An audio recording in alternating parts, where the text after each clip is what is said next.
Strolade, c'est la bande en breton. Eh bien cette bande, postée sur le littoral, a décidé d'embarquer pour l'île Sésambre, en face de Saint-Malo. Strolade Sésambre, c'est 7 matelots, Anaïs, Romain et Jérémy, accompagnés de Bruno, Geneviève, Johan et Benoît. 7 matelots bien décidés à prendre le large pour changer les regards.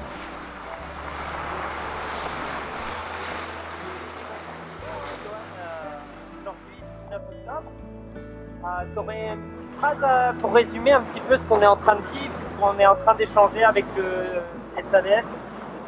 On est dans le premier tiers de notre projet d'inclusion sociale inversée qui consiste à former des personnes en situation de handicap qui sont accompagnées par le service d'accompagnement à la vie sociale de Dinan, de les former pour qu'ils deviennent guides d'une rando un peu exceptionnelle sur l'île Sésambre au printemps 2020.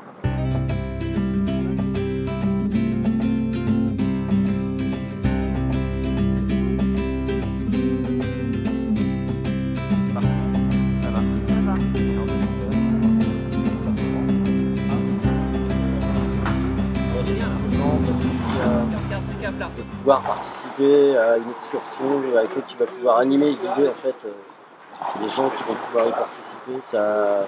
Ouais, c'est pas mal, ouais. Ça change, ouais. Ouais, visiter d'autres choses, c'est pas mal aussi. Ouais. D'accord. Et il y a des choses toi sur ces angles que tu as envie d'expliquer Bah les bunkers, sur l'époque de la guerre. D'accord. Ouais. C'est des choses qui te tiennent à cœur. Ouais. D'accord. De faire découvrir sur l'île de Sésambre. Ouais.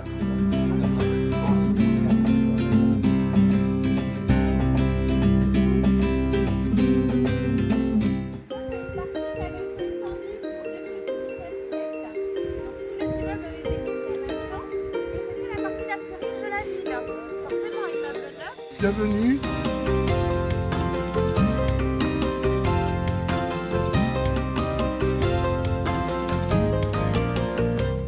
Strolade, c'est aussi savoir s'entourer des forces vives du territoire pour faciliter les apprentissages, acquérir des connaissances sur les milieux naturels, la faune, la flore, l'histoire, et s'approprier des outils ludiques et interactifs pour rendre acteurs les publics. Le 6 août 44, donc les Alliés, donc essentiellement, donc c'est la 83e division là, avec ce petit panneau rouge. C'est pratique. C'est la 83e division d'un...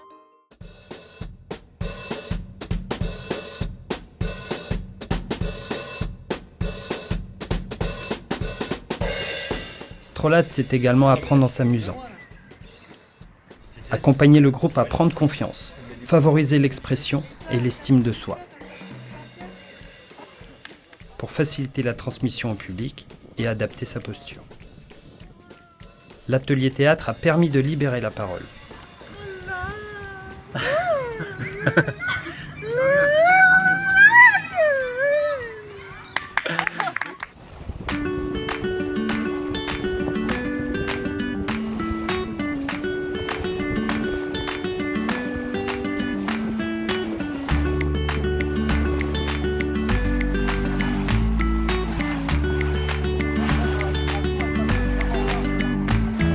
Strolade, c'est la découverte de l'île Sésambre, caillou posté au large de Saint-Malo. Une île sauvage, propriété du Conservatoire du Littoral, récemment ouverte au public par le département d'Ille-et-Vilaine. Une île remarquable par son patrimoine naturel et historique.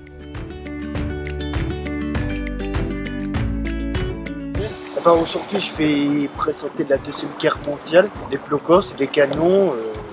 Moi, je vais présenter des oiseaux et aussi des lézards et des dauphins.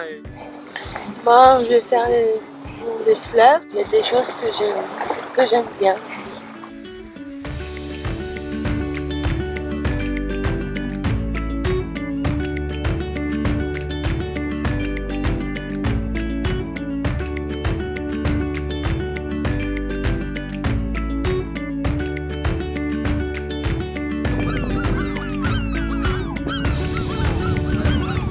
Strolade Sésambre, c'est une expérience inédite, pour tous, où chacun a sa place.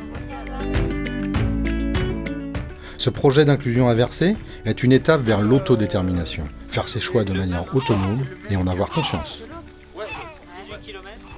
au-delà d'être effectivement dans de la nature et de faire de la sensibilisation, nous on avait rajouté une notion de vivre ensemble et d'inclusion inversée. Et ce qui fait que ça a fait un petit peu ricocher dans la tête de tout le monde. Et on se retrouve quand même tous là aujourd'hui, c'est ça qui est génial. On est dans l'inverse de ce qui se fait habituellement, c'est-à-dire que la personne ne va pas vers des groupes constitués, mais elle crée elle-même une activité, puis elle invite tout le monde à venir la rejoindre. C'est des choses qu'on garde dans nos têtes pour sûrement pérenniser, continuer, on verra ça un peu plus tard. Strolade Sésame, c'est une rencontre entre tous les acteurs du territoire de la Côte d'Émeraude. À l'origine de cette rencontre, Escale Bretagne, dont je fais partie, association d'éducation à l'environnement, et Yoann Le Magadou, consultant en accessibilité, avec le SAVS ADPI Noël de Dinan, le service d'accompagnement de vie sociale. Le soutien du REB, Réseau d'éducation à l'environnement en Bretagne, l'équipage d'EFATA, avec son catamaran de l'association Émeraude Voile Solidaire, la guide conférencière Anne-Isabelle Gendreau, de Balade armoricaine, Laetitia Hamon, de l'association Théâtre en Vert, Gaël Gauthier, directeur d'Alarc, association de préservation des mammifères marins, Sébastien Perrault, de Biographique, à la réalisation du montage, et sans oublier le Conservatoire du Littoral et le département d'Ille-et-Vilaine qui nous ont autorisé l'accès à l'île.